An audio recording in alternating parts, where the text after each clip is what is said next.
This is Matt, and this is Plants vs. Zombies. Let's modify it. I've probably known this game for years at this point. You collect sun, self-defense, and the rest is history. But what if we use something new to make this game? So basically we're just using this as our old whiteboard. But I'm already gonna do the story mode though, mainly because the challenge was already too complex to begin with. If you already watched the first part of this, consider it as a brief stroll down memory lane.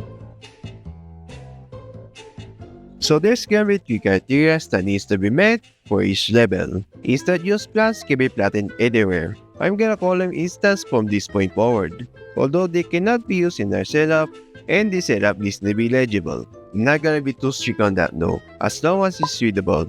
On 1.1, I decided to go around for a little bit by using Morse code.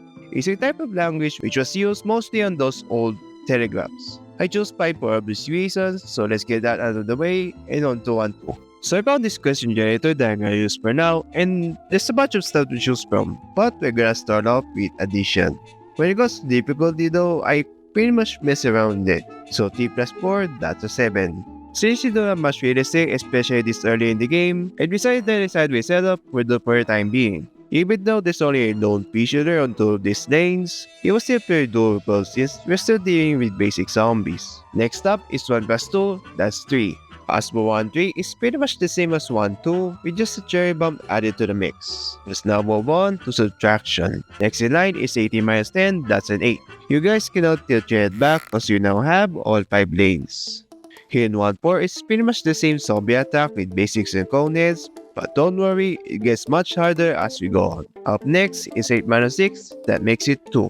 So every pip level of each sword has its own minigame.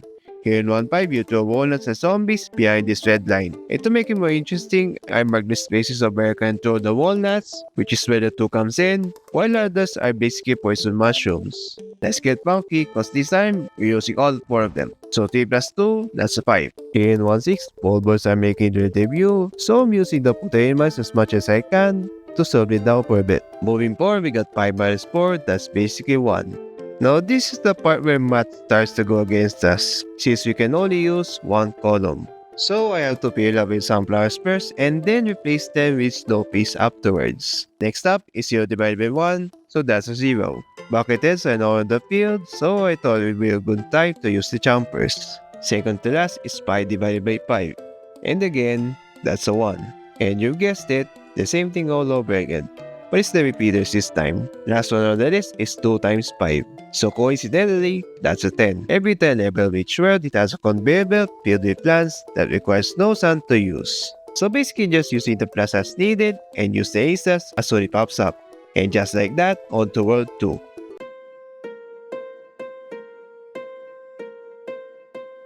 In case you don't know or purposely forgot what algebra is, primarily it's those find x questions that you will have seen in middle school. So let's start off by adding the terms 4, 10, and 5x. That's 19x. We should be a bit more careful this time around since we have to deal with no sand drops, gravestone spawns, along with the speed demon. Although the way we planted the shooters was very risky as they were very close to the gravestones, which almost screwed myself in the end and it costed 1 by mowers. Well, there goes my lone nowhere streak. Up next is a plus 4 minus 1x. That's 11x. I chose Snoopy in this one just for the reason to kinda set a bunch of zombie stuff to go. Pretty basic stuff so far, so let's keep on going. Next is 9 minus I, where I equals 2, that's a 7. Now this is where it gets tricky. You see, all the lanes here except the first one were clearly at a disadvantage here. So I would have to switch back and forth between Sunshroom and Fume. But thanks to the AoE attack, I think it went pretty well. Almost. Next is 9 times 10, we're in the 6, so 9 times 6, that's 36. In 2-4, we can get a 7 plant slot for Crazy Day for $750. With the Grave Buster, we can now remove graves from those unwanted tiles. Pretty much the same zombie attack except those pole balls coming in a few times. Next is 3L plus 4M, where L is 1 and M is 4, that's 19.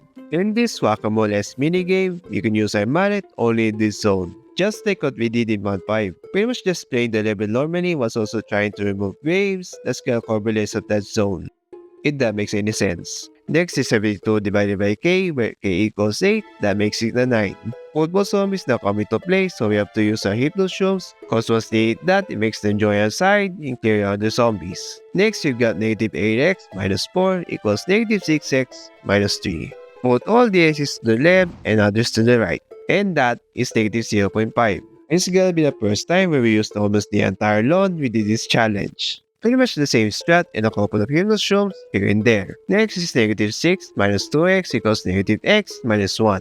That is simply negative 5. Unfortunately, this level was a bit of a mess for me. I forgot a potato mine, lost 2 of my mowers, and I even forgot to fix my setup.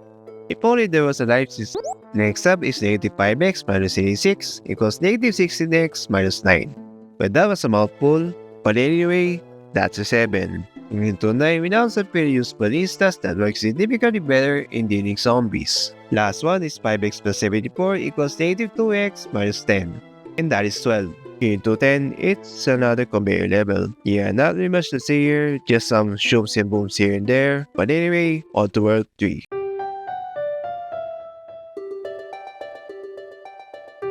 Now I know not everyone has common knowledge about geometry, so I keep it simple as possible. So first, you're gonna need to find the area of this circle with radius of 10 millimeters. Using this formula, that is simply 100 pi. And I screwed up again. Honestly, I have no excuse for that, so let's just move on from it. Let's now reduce the radius down to 7. So that is 49 pi. You can ignore the second rule at this point since you now have 6 rows. And I forgot to mention that zombies can all spawn from underneath the pool, so I have to keep my explosives ready every time that happens. Next, you're gonna find the circumference of this circle with radius of 7. Using this formula, that is simply 14 pi. I've decided to use the JPC in this one, specifically on the upper side, so that I could kind of shift my focus at the bottom since there's just a lot of dead space there.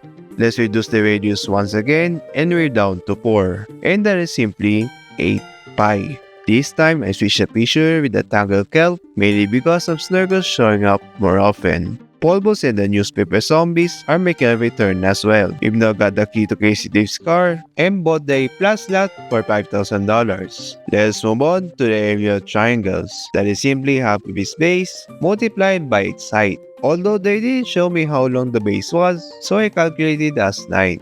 So 12 times 9 divided by 2, that is 54. Here in 3.5 is just another conveyor level, except that the zombies were simply on steroids. Next up, we got a base of 11 with a height of 9, and that is 49.5.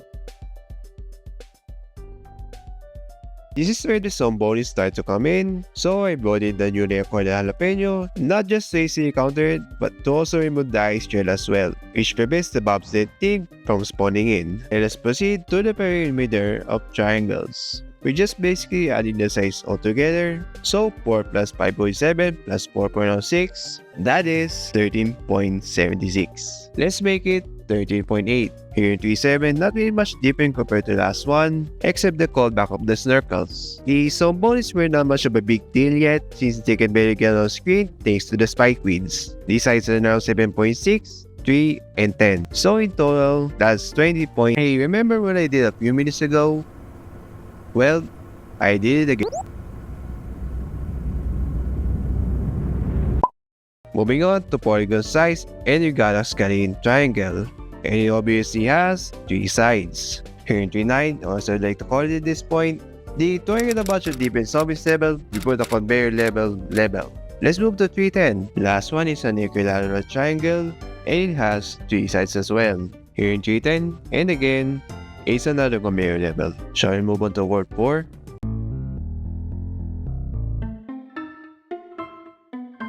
We're gonna downgrade a little bit to just plain worksheets for now, since the rating that we have doesn't have 3D geometry in it. So we start first in finding the volume of this cube with 5 inches on each side. Using this formula, that is 125. In this world, it's kind of the same as World 3, except that it's nighttime and there's no fog that's gonna cover up to 2/3 of our lawn. So I would have to kind of squeeze in the setup into something like this. And this is also where the Jack in the Box zombies show up for the first time. But I was lucky that none of them exploded. Next, these houses are now 7 feet long, so that's 343. Now I would have to use the planter for this entirety of World 4 in order to see the lawn clearly. Since they have to be placed on the right side, I had to keep planting it over and over since the zombies kept eating it. Next, we have cones. Why does it look so familiar? Anyway, we have 3 as our radius, while 9 as our height. That's 84.8. In 43, balloon zombies now flying in, and they're pretty hard to bring them down since they move way faster than a basic zombie. And I also decided to bring in the spike wheels so that I can do some early damage. Next, we have a radius of 7 feet, along with a height of 11 feet. So that's 564. I kind of used the same strat as before since it works pretty well against zombies. Nothing really new here except the callback of the Dolphin Riders, so we just keep it short there. Got a taco for a crazy day, which means we get some new items in this shop. But I gotta save some money for now, so that I can get some more useful stuff later. Why don't we try rectangular prisons next? Here we have 15 as the base area, while 8 as our height. We just gonna multiply these two together, so that's 120. In 4-5 is a base breaker minigame split into 3 waves. In this case, it's 1 for the first, 2 for the second, and 0 for the third. It was excruciatingly difficult to beat, especially the fact that there's only a limited number of plants to use. So you have to be quick before it disappears and also hope that the disco zombie won't be in one of those bases closest to your house. Next up, we have 90 for the base and 4 for the height. That's 360. The digger zombie enters the board by digging underneath and rises up to the left side of the lawn. We're pretty much on the weaker side when it comes to the opens, but we somehow still beat it and no to 4-7. Next, we have 63 as our base and 14 as our height. So that's 682. We've decided to use the same plus as last time, but we play some parallel new ones like the star fruit. And they're pretty great as the zombies can't even come close to them. Let's try rectangular pyramids next. And we have 55 as our base and 30 as our height. So that's 238. The Pogo zombies hopping in usually use Pogo Stick, who basically jumps over the plants and just completely ignores them. The Starbursts were still dominating when it comes to their attack, which made the level pretty quick to beat. Next, we have the same dimensions as last time, but just in a completely different shape. So that is 294. Here in Corner, the Pogos and the Balloon Zombies are still here, but no Miners and Jokers this time. I didn't use the Magnesium because like I said, I had to use the Lantern and also the Pumpkin as its shield. There was a Gomion in this middle section that I didn't even saw the Balloon Zombie passing by, and it was pretty close. Last one, for this one, we have 80 for the base and 18 for the height. That's 240. In this one, the level starts at pitch black and then briefly lights up once the lightning flashes, which makes it one of the hardest levels so far. So I immediately tried to fill in the entire column and place the pumpkins on the right side so that they won't get eaten instantly. 4 worlds down, 1 to go.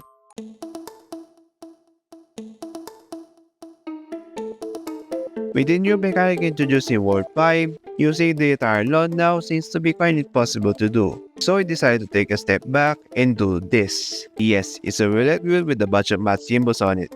15 of them to be exact. So let's give it a spin and we've got the intersection symbol. Bungee zombies are now on site who basically swoops in and steal plants randomly. It is a good thing that there's only 2 of them for this level, so a couple of squads can just easily take them out. Crazy Dave opens on new items once again, so I bought these roof cleaners as an extra line of defense. Next we've got the minus sign. It's one of the most difficult things that I've done yet, since 4 of these roofs remain unplanted most of the time. So we have to use the squash and potato mine as soon as they finish their cooldown. Next is the division sign. It's kind of the same thing as 5-2, but I decided to bring in some more instas like the jalapeno. Next we got E. Lot of fast zombies in this one, including the new ladder zombie. He puts a ladder on the defensive land, which of the zombies go over it. I preloaded a bunch of squashes, many of lanes 2 and 4, since they are clearly a disadvantage. Up next is the square root symbol. For this last minigame, it's another conveyor level, but this time with budgie zombies. They drop zombies power bomb on different spots, while also trying to steal my plants. I've never had any problems in this one to be honest, except when not dealing with symmetry of course. Next, you have the sum symbol, Orange and Alpha's lingo, the Sigma symbol. The Caliper zombie enters in and he attacks the plants at the level side by throwing basketballs, which is pretty annoying. But I don't find the level too difficult since the other zombies are only basics and contents. Next we got the Union symbol. Here in 5-7, I preloaded some squashes again along with the potato mine, since we can only use the kernel pod as the only plant that can do well on a slanted surface for now. Next on the wheel, we have the Infinity symbol. The Gargantua zombie enters in as the last zombie before the final boss. Unfortunately though, my instance can't keep up with a plethora of zombies barging in, but we somehow beat it once again. The final curtain is now in sight, so let's keep on going. In 5-9, there's a lot of stuff throwing left, right, and center. And unfortunately, the instance weren't able to keep up due to their cooldown, so they took out a bunch of mowers. Entering this final act, we got the pie symbol. This one was significantly easier compared to the previous ones. Although the other 4 lanes were kind of struggling, so I have to keep using ice shoes and jalapenos while saving one of each for the zombies fireball and ice ball attack. And just like that, we've completed the story mode. So was there really a point to all of this? Nothing really. It was actually a diversion for me to build this contraption. So I'm gonna go ahead because I'm out of here.